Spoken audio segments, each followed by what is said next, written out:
Dude, never did it.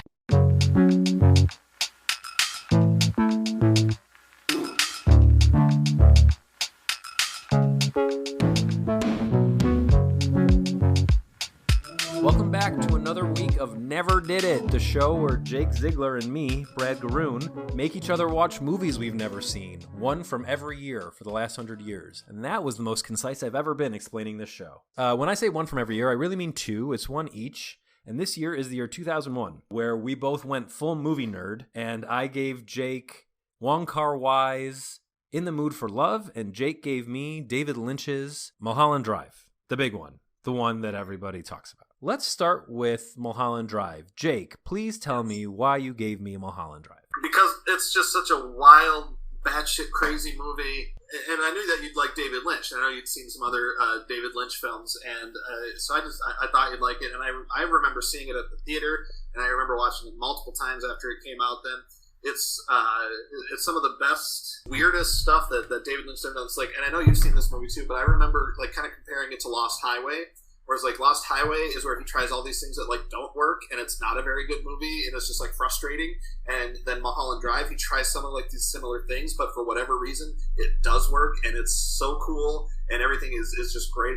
Naomi Watts is fantastic in it. It's her first, kind of her breakthrough performance in it. There's all these little side characters that are super weird, super interesting, and I just thought you'd really be into it. And just looking at the list of movies from that year is definitely one of my favorite movies from that year. It's one that sticks with you. People still talk about it.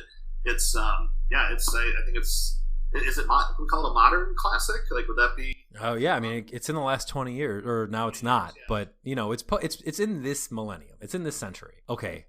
I'm going to be upset with myself for bringing this up. But as far as like Paul Schrader's cinema canon, right? As far as like what is considered a classic by the community of critics and filmmakers and people who like to talk about movies, this is the most recent consensus movie. Well, I'm trying to think maybe Return of the King, which is like the big epic, came out the year before. Oh no, it came out 2 years after. So maybe Return of the King as like the culmination of that big achievement.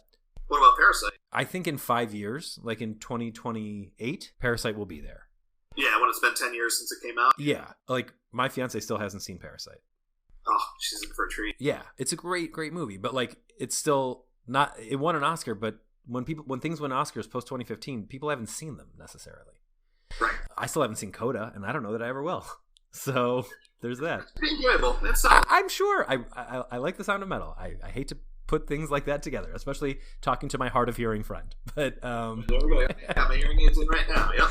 I just is hard of hearing still a politically correct thing to say? Probably, right? That's what I say, or say I'm like, what do I say, hearing disabled or something? Right. Something like that, yeah. Because Viv used to say that I was deaf. I'm like, no, you can't. I'm definitely not deaf. You right. can't say that. Right. But yeah, I usually say like hearing disabled or hard of hearing. Just like every person in my life over 60. Oh, except I just went and visited my 99-year-old grandma, and while she did have some short-term memory issues, she could hear me talking from very far away. I was very caught off guard by that. Jealous of her. Yeah, she was doing well. Don't be too jealous. She can only walk 10 steps without needing to catch her breath. So yeah, Mulholland Drive. Let me talk a bit about that. I remember you saying that after I watched Lost Highway, and I wrote to you and said, "What was this?" You were like, "Watch Mulholland Drive. It's this but better."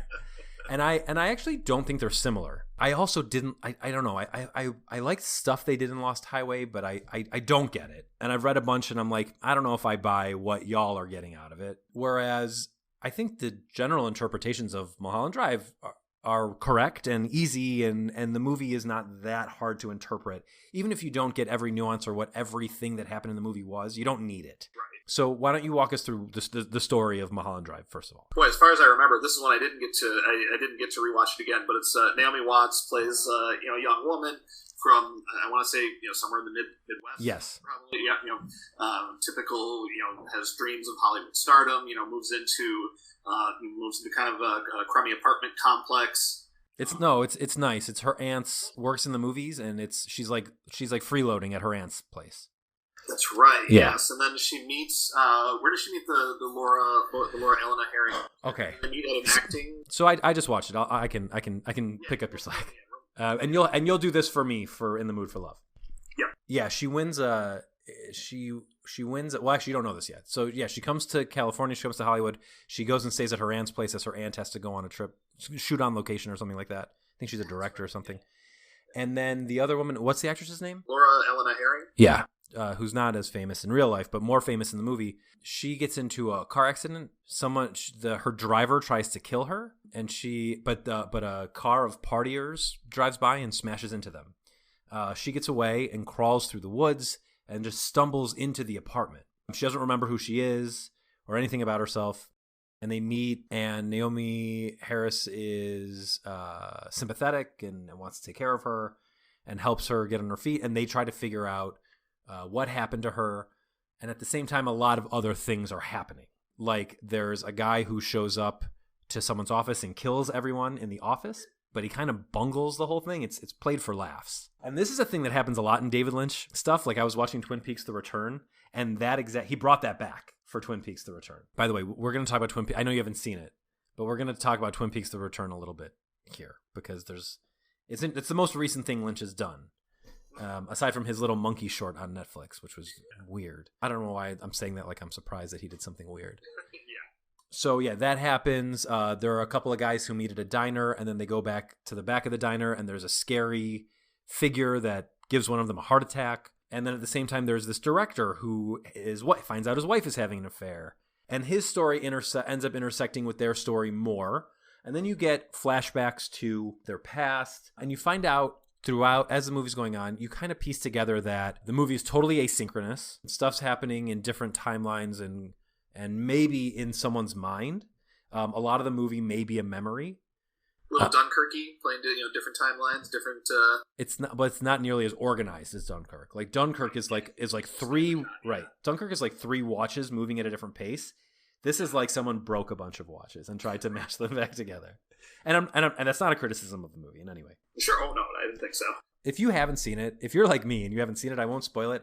But it turns out that it seems like, and you could interpret the movie in a lot of ways, but it seems like what's happening is a lot of the movie is a grief-induced memory leading to a pretty traumatic ending. And that's all I'll say. But this movie is wild. And very disturbing, and a lot of it in very Lynch fashion. So like back to Twin Peaks: The Return. This series that was Lynch's like big final, like I'm going to answer all the questions that people had, or maybe not even answer all the questions, but I'm going to do all the things I wanted to do in Twin Peaks without studio interference because Showtime told me I could do whatever the hell I wanted. I'd have 18 hours to do whatever I wanted. And what he wanted to do was spend all the money on special effects for one episode and then make every other episode look like crap.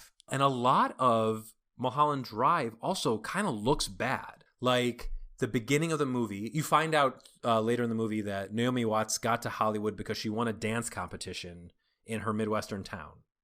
So during the opening credits, you see this dance competition, but it looks like a clip from the Tim and Eric show on Adult Swim on like a blue screen, and people are dancing in front of literally just a blue background with like looking like clip art. It's pretty wild how lo-fi it is. And a lot of the movies like that. A lot of the movie looks like a soap opera and is acted like a soap opera. And it kind of feels like it's his take on a soap opera, which I feel comfortable saying because that is what Twin Peaks was. The original Twin Peaks on ABC? Yeah, I think ABC. ABC, yep. It's very much like a take on soap opera acting. So once you get into that vibe, you're in it. The parts that don't feel real necessarily, it might be more dreamlike. For sure. The soap opera acting parts I remember for sure. That's true, because the last 15-20 minutes, you see a scene where Naomi Watts' character and Laura Elena Herring, you see this scene where they're not getting along, and that's probably from later on, or like probably is real. That's played much straighter. And the final scene is just dark and depressing and played very, very straight. In fact, it's kind of like a horror movie. There are parts of Twin Peaks that are like that too, but more of them are soapy and goofy. Although Twin Peaks: The Return is not so much soapy. Twin Peaks: The Return is like is an 18-hour punishment. And I wasn't mad I watched it, but at the end of it, I was just like, oh, I need something nice. I need to watch Good Burger or something. This is rough. And Mulholland Drive made me feel that way too. Actually, it was tough. It was in the days after. I watched that on a rainy day, and I didn't feel great after I watched it. I'm glad I watched it, and I liked it a lot, and I like it more the more I think about it. But it's a punishing movie in the end. It's challenging. I remember it being like really challenging, and then just the ending is it's a bummer. It's just a huge It's a bummer, man. It is a bummer, man, and it's But yeah, I remember it sticking with me I saw it at the theater. I remember I had to drive, it's from 01, so I was living in Kalamazoo. I remember I had to drive over to Battle Creek to see it, and there was just me and there was one other dude. We're the only people in the theater. And I remember, I got over, like, we both sat through the credits and the lights came on. We just kind of looked at each other like, you saw it too. Okay, yeah. We both knew we had experienced something together. We weren't quite sure what it was yet. But right. We'd seen something and we knew it. I had a similar but different reaction to I saw 12 Years a Slave in the theater, and it's just like you're crying throughout that whole movie, and it ends, and I remember I let the credits roll, and at the end I look at my girlfriend at the time and I'm like, so what now? What do we do now? You want to go get something to eat? Yeah. Like, what? Yeah. Maybe we just call it quits for the day and reconvene tomorrow. A good thing to do after watching Mulholland Drive, I think, is to watch David Lynch's Straight Story. That one is exactly there's nothing to interpret. It's just sweet. And it has a very, very, very heartwarming ending. The most aptly titled movie. Yep. You can think of it as like just this guy, just a guy driving his lawnmower. You know? Yep. Going to see his brother. It's so sweet, and so I can't believe you almost can't believe it's a David Lynch movie until you watch it, and then you kind of see where it comes from. For sure. I mean, there's a bunch of, first off, just like the philosophical moments of that movie are very Lynchian. There's shots of like the night sky and the Midwestern landscape that also feel very much out of any David Lynch movie. Also, Harry Dean Stanton is in it, so it's a David Lynch movie. Amazing, yeah, Harry Dean Stanton, and also an underrated part. I think of some of David. Well, maybe not underrated. Maybe it's properly rated, but I believe he did the scores for both. He did Straight Story and Mulholland Drive. The score. Angelo Badalamenti does the score for both those movies, and they are so good. Yeah. Both of those movies, and so very different, but you can tell both done by the same guy, and they're both, I just think they're both phenomenal. Yeah, rest in peace, Angelo Badalamenti. R.I.P. R.I.P. Recently. Good guy. Too bad. Yeah, he was awesome. Frequent Lynch collaborator. Straight Story's great. It's so funny watching interviews from when Straight Story came out, and like people from E! News being like, this is not a David Lynch movie. And he's like, well, I made it, so it's a David Lynch movie. Yeah, he doesn't have a lot of patience for that. Yeah. I just recently learned he's still alive. He had been doing these weather reports on YouTube every single day, and he stopped around Christmas of 2022. No one had heard from him, but he recently came out and gave an interview, I don't know, something grumpy, but I was just very happy to hear that he's still alive. Absolutely. Yeah, I mean, he hasn't made a feature film, and it's been almost 20 years. Yeah. Although Twin Peaks: The Return is an 18-hour movie, really. That counts. And also, too, the last movie he made was Inland Empire. I hated that movie so much. I've only seen it once. I saw it at the theater. It's the one movie, like, if I actually saw it when I came down to do it. It might have been when we did that Pirates of the Caribbean 3 screening. Yeah, that movie sucks. That movie sucks too, but it was sometime when I was in that area with like my critic, those guys that I would go to see movies with, and like we had seen something that we had to see, and then they're like, "Oh, cool, let's go see the new Lynch movie because that's playing here too, and it's not playing in Kalamazoo." If I hadn't been there with people, that's like probably the only movie I ever would have walked out of. Like I hated it so much. I've seen it, so I have no idea what it would be like today, but I'm kind of curious. Well, I'll let you know at some point because it's the only Lynch feature I haven't seen, and it's not available anywhere, is it? No, but I'll find it. And worst case, I can get it on DVD or something. I mean, he shot it all on a digital camera, right? Like a digital handheld. I think that was like the whole thing. It was a bunch of experiments that he turned into a movie. Yeah, sounds right. It was basically, if you remember our last episode, it was like his Ichabod and Mr. Toad. He just like slammed a bunch of stuff. I'm sure he wouldn't say that. He says, I've read an interview, he's like, yes, this started as one thing and then it became something else as it went. I've never seen it. I've seen like clips of it. It looks bizarre, but what is that? It's a David Lynch movie. Of course, yeah. So on the flip side, I gave you Wong Kar-wai's In the Mood for Love. It's the only Wong Kar-wai movie. Mulholland Drive for me is a 4-star. I had it at 5. I haven't seen it in a while, but I mean, for me, it was it was a classic and one of the best movies that came out that year and perhaps the decade. Yeah, I'm still reckoning with it. I just saw it recently. It might be a Groundhog Day situation where I bump it up to 5 at some point. Okay, but Wong Kar-wai's In the Mood for Love. It's the only Wong Kar-wai movie I've seen. I became aware of Wong Kar-wai because they did a retrospective on his career on the Big Picture podcast, and I didn't know what they were talking about because I'd never seen any of his movies. And then Shang-Chi was coming out, and I put together a list of just like Hong Kong Chinese movies dramas that I wanted to see. And Shang-Chi's an action movie, it's a Marvel movie, so comparing it to this is not really fair. But Tony Leung, the villain in Shang-Chi, is a Wong Kar-wai regular, and he is the star of In the Mood for Love. So that was why I watched it, and then I was really glad I'd seen it because there is a huge chunk of Everything Everywhere All at Once that is very heavily influenced by In the Mood for Love. Yes. And I was happy that I picked up on that reference when I saw it. It's been a couple years since I've seen it. Jake, why don't you run us through the plot of In the Mood for Love? It's pretty simple. There's not a lot of plot to it.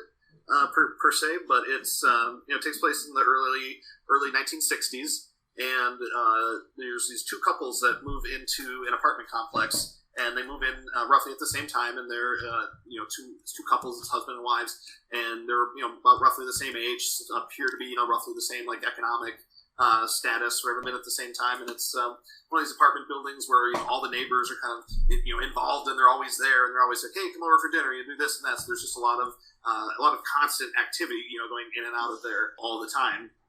And of the two couples that move in, we only really get to know, or at all, you only get to know the one male, Tony Leung, and then the one female named Maggie Chung. So you get to know these two characters, and their spouses are both gone a lot, so they're kind of lonely, and they end up talking to each other quite a bit. A lot of pleasantries and just greetings and stuff at first, and then as the movie goes on, they talk more and they spend a little bit more time together, and then they kind of realize the more and more their spouses are gone, they kind of come together and kind of realize like, well, our spouses are clearly having an affair together. They're always gone at the same time. They're in the same place, and this is not a spoiler. I mean, this is literally the conceit of the movie. So this is it's. I don't think you can spoil this movie. I don't think so either. No. Also, it's 24 years old. So yeah. Well, I just mean like this movie is a vibe. It's not the plot. It's the relationship. Yeah, it's more vibe or more experience than story. But so they kind of figure out that their spouses are having an affair together, and then it just kind of goes from there. How they're going to respond or not respond to it, basically. And the easy answer, of course, would be to just follow their lead and have the affair themselves, especially because you can kind of see that they get along really well. They have a good time together, but then things turn a little bit different, and they start doing these. The most interesting parts of the movie to me were when they would have these the rehearsals, of what they would say to their partner, and they would say that to each other. I thought that was just so interesting to see, and you never saw their partners at all. Like, they would frame these scenes where they would do these rehearsals together. You would frame it where you'd see kind of the back of Tony Leung's head or whatever. So it could be the husband, but it's not. You never actually see those other characters who are gone. It's just a really interesting way to show that, and that's kind of where the movie goes, and just kind of follows those two characters along their way. Like I said a second ago, it just oozes style. The relationship between these two is pretty off the charts. There's not a lot of sex in the movie, but it's a sexy movie. And also, I don't think Sofia Coppola has a career without this movie. Everything she's done, it feels like it came from this. Which she readily admits. Oh, there you have it, right. And I'm glad that we're talking about it now, too, because I've been meaning to watch, 2046. Have you? Tell me about it. What do you think about it? I've seen 2046. I've seen My Blueberry Nights, and I've seen The Grandmaster, which is the most recent one of his that I've seen. 2046, I mean, again, it came out in the mid-2000s. That was probably the last time that I saw it. Mm-hmm. So I don't know that I have a lot of frame of reference for it at this point. I rated it at 3.5 stars on my Letterboxd, so it seems pretty good. But I mean, as far as specifics, I've been almost 20 years since I saw it. So fair enough. I want to see that. I really want to see. Have you seen Chungking Express? No, I haven't, but that's another one that's just kind of, the title's just been on my radar forever. Yeah. Even when I didn't know it was a Wong Kar-wai film, I was like, oh yeah, I've always heard that movie's good. And right. It's on HBO also. I mean, it pops up when you watch In the Mood for Love. It'll pop up as you might be interested in, this one too. So. Yeah, I think there's a handful. I think Happy Together is on there. That's another one I really want to see. For those who haven't seen any Wong Kar-wai, but have seen Everything Ever All at Once, the entire Hong Kong cinema alternate universe, that's based on this movie. Right, yeah, straight out of. I really like just the way it looks and the way it's styled. Like, the apartment building is plays such an important part of the movie. Just the way they shoot it, because they're always so close. Yeah, it's really claustrophobic. It is so claustrophobic. It's like they can't get away from each other. No matter how much they want. And I know we said we can't possibly spoil the movie, but I don't know how much I want to say about necessarily does one of them actually develop feelings for the other? Right, fair enough. Develop feelings for each other, like that. I don't want to say too much about that, because I think for me, those who haven't seen it, or maybe don't know Everything Everywhere All at Once, or the work of Sofia Coppola. Maybe it could be something. I don't know. I don't even know who's who hasn't seen it or who I could possibly spoil it for. But I mean, I just think it's really interesting to watch how the characters develop and then how they interact with each other as they continue. I mean, it doesn't follow typical storyline tropes or beats that a lot of these movies would follow. And it's fascinating to watch these characters interact with each other and to see how they just how they interact even with their neighbors and everything. They're just they're really interesting people, and I think that's what makes the movie really successful. Is that they're very interesting people. And they're just perfectly played between the two leads. Yeah, I mean the chemistry is off the charts, and yeah, they don't have to touch or anything. They can just be together in their room, and that's it. It's a pretty remarkable movie. Really. For sure. These two movies have, I wouldn't say much in common aside from neither is told in like typical film narrative style. In both, you're going to question, I mean, much more so in Mulholland Drive, but in both, you're going to question if what you're seeing is really happening or if maybe like the point of view you're seeing it from is accurate. Tony Leung's character especially is like quite lonely, and in a lot of these romance type movies you're wondering like, am I just seeing this from one of their points of view? Is this really how it's going down? And that's a sign of a good movie, I think, if you're questioning how it works. If you've only seen Tony Leung shooting moonbeams out of his wrists in Shang-Chi, I would say definitely watch this movie. I really liked it. This was another four-star picture for me. I went the whole Monty again. Anything else you want to say about these pictures of the year 2001? Actually, I'm curious. 2001, what was the top grossing movie? I'm going to guess it was a Star Wars? I think it was Fellowship of the Ring. It was Fellowship of the Ring. Didn't Phantom Menace come out this? No, not Phantom Menace. Phantom Menace was 99. Yeah, the second one, the Clone War? Clone Wars was 2002. Or Attack of the Clones, whatever. Okay, so what was it? You said Fellowship of the Ring. That's a good movie too, but it's not like these. No, not at all. I mean, these are... so these are, if you want your film nerd cred, these are two movies that you should check out. I mean, everyone's got a couple that they haven't seen, but for me, like a big film nerd guy who like took a lot of film classes in college and everything, not having seen In the Mood for Love was, something. There are some places I wouldn't admit that in. It's one of those kind of movies. Right. Now, I've seen these, but I haven't seen the Best Picture winner of this year, A Beautiful Mind. It's good. It's solid. I like it. All right. Well, maybe I'll check it out. I do like Russell Crowe, although I'm not seeing the Pope Exorcist. No. I mean, but Russell Crowe's in it, like Paul Bettany's in it, and Jennifer Connelly and Ed Harris. Oh, Jennifer Connelly, I'm in. Yeah, I mean she's great in it. I mean it's again a lot of people are like it's not historically accurate. Like of course. I don't care about that. Right. I mean it's a good movie. It's not my best picture, but it's a good movie. Cool. All right. Well, that'll do it for 2001. Another year knocked off the list. We'll be back next week with who knows something good. I bet, or maybe not. Usually they're good. Thanks everyone. Love y'all. See you next week for another one.